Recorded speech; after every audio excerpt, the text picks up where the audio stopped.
Hey, everybody. Welcome to the Portland Property Channel. I am Harlan Mayer. I'm a principal broker here in the Portland Lake Oswego markets. And today we are, of course, trying to bring you information on Lake Oswego. These are going to be reasons to move to Lake Oswego and the financing involved, a 2025 guide. And today I have with me Jerry Wilson, who is a senior mortgage advisor with 𝐸RECA Mortgage Planning. Good morning, Jerry. Good morning, Harlan. Thank you for the invite this morning. Absolutely. Well, we're going to talk about financing when it comes to Lake Oswego, West Linn areas here in 2025. And I'd like to remind everyone that this information is for educational purposes only, but we are here to answer your questions in real time. We'll give you our information at the end. And of course, feel free to leave your questions in the comments below the video. And so starting off here, let's get to our first question. Jerry, can you characterize the current Lake Oswego housing market? What's going on with Lake Oswego that you're seeing from your end there? Well, and Harlan, I not only have I worked in Lake Oswego for the last 18 years, I've lived in Lake Oswego for the last 18 months. And I can tell you that properties that are priced right with A locations near the lake are selling between 2025 and then also in 2026, especially if we get a little bit of a rate drop next week. But to characterize the housing market, it's brisk on here if the properties are in good location and they're priced correctly. I'm finding the same thing. People are jumping on great deals as always. People ask me, what's the best location? I'm like, I don't know, where's the best deal? Where do you got a motivated seller with the type of quality home you're looking for? And that's probably where it is. So again, what we do as professionals is we try to help you build wealth and improve your lifestyle. I like to say that real estate professionals help you become lifestyle rich, right? I don't really sell houses, I sell lifestyles, right? And so looking at Lake Oswego, the average sales price right now is $850,000. Actually, that's the median sales price. The average sales price is just over $1 million, $1,059,000. What do you see this price going up or down when it comes to buyers right now in this market? Yeah, I really don't see prices coming down in Lake Oswego because there's just a finite amount of properties here, and especially in that price range, that median price at $850. Because a lot of the stuff that when I walk neighborhoods and I finance a lot of clients in Lake Oswego, it's well above $1 million. So to answer your question, I'm not seeing any movement in prices going lower. I think they're stabilized, or even will go higher if we get a little bit of a rate drop coming up. I agree with you. I feel like we don't have an excessive amount of inventory there, and we're going to see people competing for these homes, especially as the rates come down. We're going to see people flood the market when it comes to buyers right now in this market. Yeah, I really don't see prices coming down in Lake Oswego because there's just a finite amount of properties here, and especially in that price range, that median price at $850. Because a lot of the stuff that when I walk neighborhoods and I finance a lot of clients in Lake Oswego, it's well above $1 million.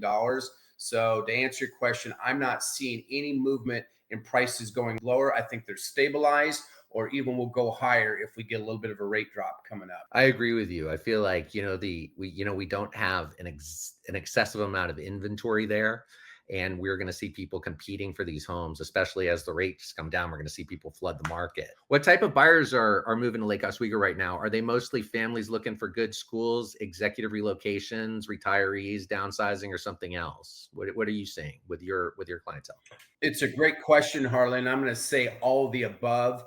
We see a lot of when buyers are coming from out of state. And when I say out of state, mostly California, either coming out of the Bay Area or Los Angeles. Lake Oswego seems to be the first look.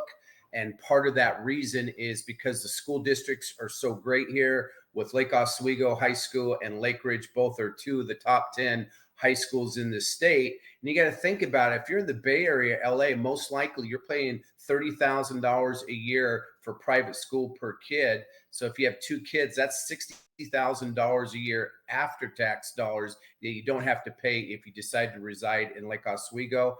And then we're seeing a lot of corporate relocation. As you all know, I do a lot with Nike, and any Nike executive that comes in, Lake Oswego seems to be one of the first looks as well, because it's less than 25 minutes to the Nike campus, but still has the amenities of Lake Oswego, still have the school districts, the cleanliness of the city, the safety of the city. So all the above, Lake Oswego generally is one of the first looks if clients can afford that price point. Absolutely. Any other influences you see going on with people moving to Lake O right now? Yeah, well, and I think I'm a perfect example. So I'm in a townhome here in Lake Oswego, and that valuation of my townhome is the same as my house in Multnomah County was up in Forest Heights, and the same market value. And my property taxes are $13,000 a year cheaper being in Clackamas County versus Multnomah County. So the property tax as well, besides the other entities that I just mentioned, I think are also a driving force. It's just cheaper from a property tax standpoint when you own a home in Lake Oswego than it is in Multnomah County. That's a great point. So since the median home price is getting up there about 900 to a million, are most buyers here using conventional loans, or are you seeing a lot more jumbo mortgages right now? Well, in that price point, we're still seeing a lot of conventional loans because most likely, if you're moving to Lake Oswego, you're not a first-time home buyer. So you're usually, if you're coming from out of state, like I mentioned earlier, and you're selling a home, you have some equity, or if you're moving out of Multnomah County. But we're still seeing a lot of conventional loans because keep in mind the conventional loan limit is 805,400. So if you're looking at that $1 million price point, if you have 20% down, you still qualify for conventional loan rates and guidelines. You're going to save money there with a better interest rate. Yeah. And so in general, the rule of thumb is conventional because you can generally be about a quarter to a half point lower than jumbo rates. But unless you own a business or you're in private banking, there's some special deal out there. In general, it's about a quarter to a half point cheaper for conventional rates over jumbo rates. Got it. So what should a buyer expect in terms of a down payment or credit requirements for this price range? I mean, is it, of course, we want to put 20% down if we can to avoid mortgage insurance. Yeah. But as far as credit goes, like, are we looking at, a higher need as far as that number? Well, and again, if we still stay in that conventional guidelines at the 805,400 and below, you generally like to see a credit score roughly around a 720 on there. And then it's going to be traditional, last 2 years, tax returns, W-2s and pay stubs. Obviously, all lenders like to see some cash reserves after down payment and closing costs, but we're not seeing any special requirements for buying in Lake Oswego that we are in some of the other surrounding areas. But the buyers that are coming in and getting pre-approved and want to buy Oswego, the one thing they're doing is they're getting their pre-approval done up front. And some are even taking that extra step, Harlan, and getting a pre-underwrite. So instead of a pre-approval, which is I take a look at it and say, yes, I think you're going to qualify and you're not going to have any issues. The pre-underwrite, we actually go through the underwriting process. And so when you go represent a client and make an offer and you have that pre-underwrite over a pre-approval, that seller and listing agent are going to appreciate that you've got someone that's very serious and they're not going to have any problem with their financing. That is how I like to roll. I don't want to take a buyer into a Yeah. situation, especially if it's a multiple offer situation, without that pre-underwriting qualification. Do high value buyers face special challenges Yep. qualifying for loans, like needing larger reserves or lower debt ratios? Absolutely, Harlan. So just know that and put your lender's cap on if you're a buyer and you're wanting to make an offer on it. The higher the price, the more down payment lenders like to see because they want less leverage point. Because in an event of a default situation, if they have to foreclose on it and resell that property, there's just not as many people that can afford those higher price ranges. And when I say higher price ranges, I'm saying $3 million and above. And then we always like to see a plenty of reserves on it. I will tell you, minimum guidelines is 6 months worth of cash reserves after down payment and closing costs. But a lot of lenders like to see 12 months on there. So if you've got 12 months worth of reserves after down payment closing on a $3 million and above house, you should not have any problems qualifying. Got it.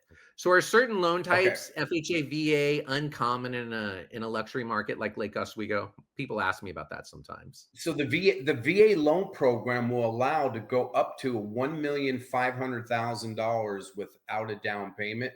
So we are seeing VA jump, and that's not even considered jumbo. It's just a VA loan. So we are seeing VA transactions in the luxury market up to 500,000. The FHA is still well below the $800,000 mark, so we're not seeing any FHA buyers in the Lake Oswego luxury market, but certainly with VA we are. So interest rates, they've been relatively high. They're coming down now a little bit, but how are current mortgage rates affecting Lake Oswego buyers? Are you seeing people wait on the sidelines still for them to come down? Yeah, Harlan, and that's the $1 million question. And hopefully we're going to get some clarity next week. So we're seeing a lot of buyers that are on the sideline to see what the Fed decides next week, if there's going to be some type of relief on a rate environment. And then also it's a little unusual when you get into some of those upper end transactions. We are still seeing a lot of cash transactions from out of state buyers, but there is a certain group that is just waiting to see what the Fed does next week. And we're optimistic that we're going to get a 1/4 point Fed fund rate cut, which is about an eighth in interest rate. But I think going into 2026, we're optimistic that hopefully we get 2 to 3 more cuts. So any relief on the interest rate is going to spark activity in the luxury market here in Lake Oswego. Yeah, and a lot of people don't realize that when they lower the interest rate on the Fed, it doesn't immediately lower the interest rates in the mortgage market. A lot of people think that they're directly related, but they're not. So it takes time sometimes for that to trickle down into the mortgage reality. Well, and also us lenders, we are so positive there's going to be some type of rate cut. We've already priced into next week's announcement. And so we've been expecting this Fed fund rate cut for a couple weeks. So we've already made adjustments on our rate sheet today, even though the official announcement isn't until next week. And then this next question I can answer, are buyers being priced out, or are they still able to afford these homes? Well, there's always motivated sellers. I try to remind people that, you have various reasons that people are motivated: death, divorce, disability, relocation, stupidity, bad realtors, taxes. There's a lot of reasons. So to find that affordable house, you're looking for that payment. And so there are affordable homes there. You just have to be in line to get them and be the first in line usually. That's great advice. That there's life attrition is what we say, that life happens. And that's when you get sellers that are motivated, there's some type of life event that says, hey, I need to sell my home, and generally they want to sell it quickly. So if they're in that position, then they're a little bit more negotiable than if they don't have a life event or any external pressure to sell. Right. So one common scenario is a family selling their current home and buying another.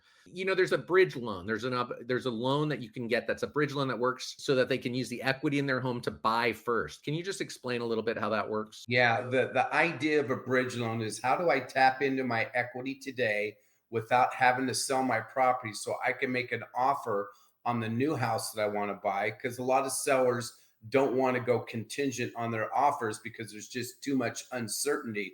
So the number one way we do that is some type of HELOC, that we can do some type of second mortgage so we can tap into that equity in advance. So we have the down payment and closing costs funds required covered. And so we can go buy the new place. Keep in mind, you still have to qualify for 2 mortgages, but also there's some other bridge loans that have come out recently that they know if you're going to go buy the new home that you're going to be selling the old home. So then they won't count that existing mortgage payment in the debt to income ratio. And those bridge loans are a little easier to qualify for. Okay, so what are the pros and cons of using a bridge loan, say, as opposed to waiting to sell first? Why wouldn't I want to sell my home first and then buy? And what are some of the options there? Depending on which bridge loan and which loan structure you go in, sometimes you're going to have 2 sets of closing costs, because you're going to have the closing costs for the bridge loan on it, and then the closing costs to buy the new place. And then when you go sell your home on it, you're going to have certain closing costs and title and escrow fees as well. So the downside is you might pay a little bit more in fees, but again, it takes that uncertainty out, that you're going to be able to find, if the right property comes up, that you have the ability to close on that property and move into it. And it makes it a little easier when you go sell your property, that now you have a vacant property on there, and then prospective buyers can come in and not interrupt your daily routines. So to answer your questions, you might have 2 sets of fees,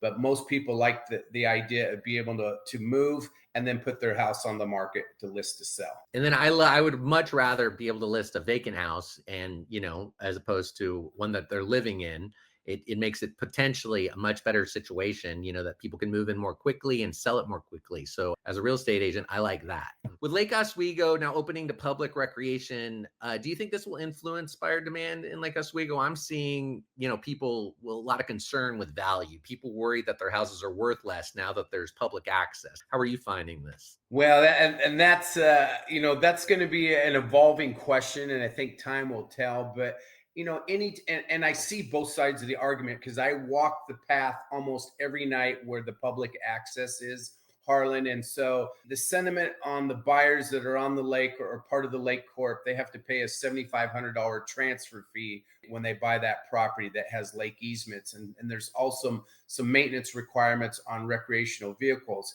And then on the public side, they're getting to experience. They're on the lake, on it. They're going to see how beautiful it is. You're going to see how beautiful the community is. So I don't see a downside of the lake getting more exposure from people that may not live in the area or familiar with the area.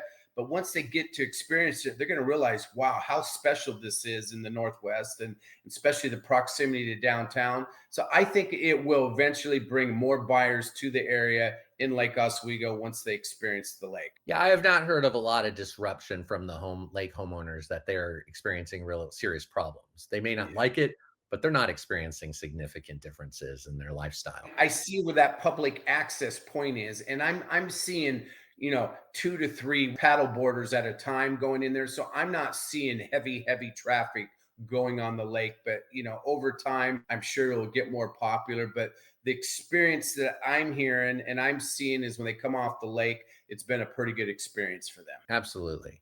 Okay, so are Lake O homeowners refinancing at current rates? Do you see many cash out refinances for renovations or other purposes given the strong home equity in this area? We are doing some HELOCs where they're maybe wanting to consolidate some bills or doing a home improvement loan to do some upgrades, but they don't want to touch that first mortgage because again, that rate is so much lower when they closed on that loan than it is today. So we are seeing some HELOCs, some second mortgages to do home improvements and to consolidate some other bills or other items, maybe like a kid's college. And I often find that people have deferred maintenance. And so being able to take out a HELOC and doing, if you want to sell and you want to get the highest price possible, taking out a HELOC and doing those repairs that really need to be done before it gets put on the market is a huge plus for you, especially in this neighborhood. Someone like me who knows where to stop, what to do so that you spend what you have to spend and know where to stop and what you don't have to spend. That's what a real estate broker can help you with, and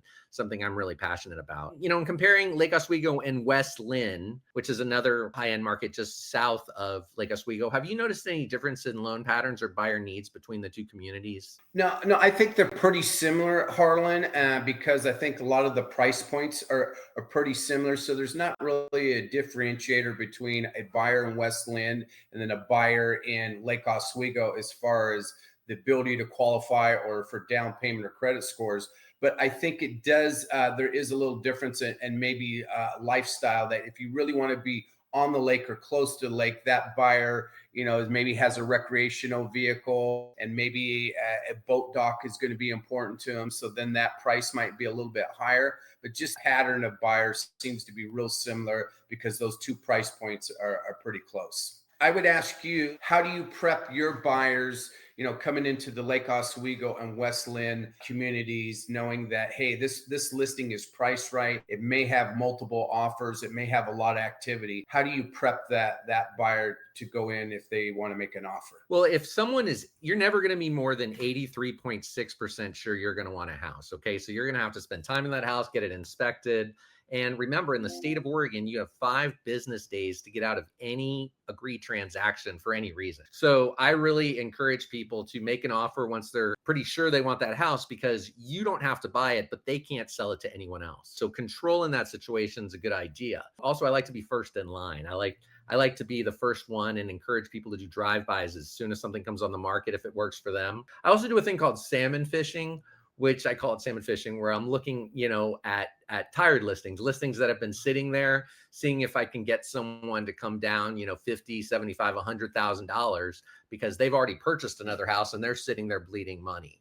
So there's a lot of different ways that I go about trying to be as aggressive as I can as a buyer because there's very little liability. No one's going to lose their earnest money, and you're going to have a chance to, really vet this house before you commit. So I really encourage people to be as aggressive as possible on homes that they feel that they can answer the two key questions on. Do I love the location? Do I see myself living there? If there's a no to either one of those questions, get the heck out of there. It's more of a process of elimination, not selection. Seems like really good advice. Thank you. So I want to thank Jerry for coming on the Portland Property Channel today. And, we are change agents. We're there to help you change your life and to build wealth. And I think that real estate is probably still the most reliable way to build wealth, especially in very divisive and unknown economic circumstances, which we're clearly in. So again, I'm Harlan Mayer. I'm principal real estate broker with realestatepdx.com. And this has been Jerry Wilson with 𝐸RECAmortgage.net. And if you would like to get our Lake O buyer guide,